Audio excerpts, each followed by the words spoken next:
Hi, so you may be having trouble getting messaging to work from your iPhone to your Tesla app in the car. I had this problem and I found a solution to it, and I thought I'd share that with you in this quick tutorial. Okay, so here's the problem. The instructions tell you that if you want to receive and send text messages from your iPhone using the car's screen, you need to set it up in Bluetooth. So in here in the Bluetooth settings, my phone is already connected to the car, and down here there's a little option that says sync messages, and what they say is you just need to turn that on, put that switch on, and you'll be able to do that. But when I try to turn it on, it gives me a warning message, and it basically says you need to reconnect the phone. So that's fine. I push the reconnect button, but when it reconnects, it's still grayed out. You cannot get it to sync messages, and that's because you need to turn on another setting in the phone before you come here. So I'll show you how to do that now. Okay, so here on the phone you need to go into the settings. This is for an iPhone.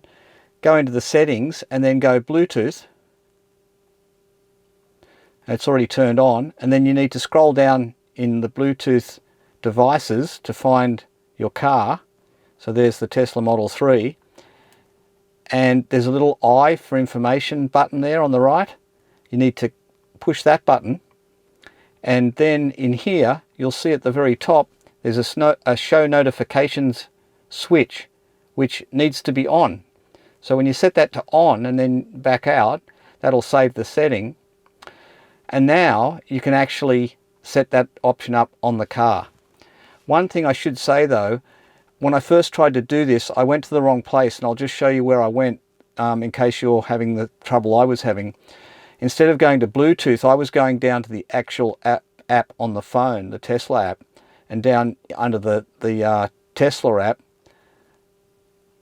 I was coming in here and going to Bluetooth and activating it there, which obviously it needs to be activated in there, but there's no extra information button here where you can turn on messages.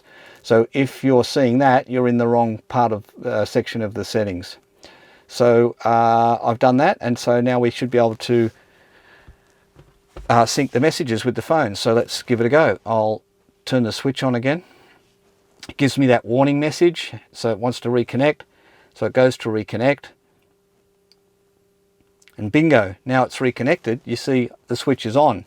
And there's another option here, of course. You can set to chime when a new message arrive in the car. You'll get a chime to let you know you've received a message. So I have that turned on. So there you have it. I hope that was helpful, and if it was, please give me the thumbs up, and I'll see you on the next video.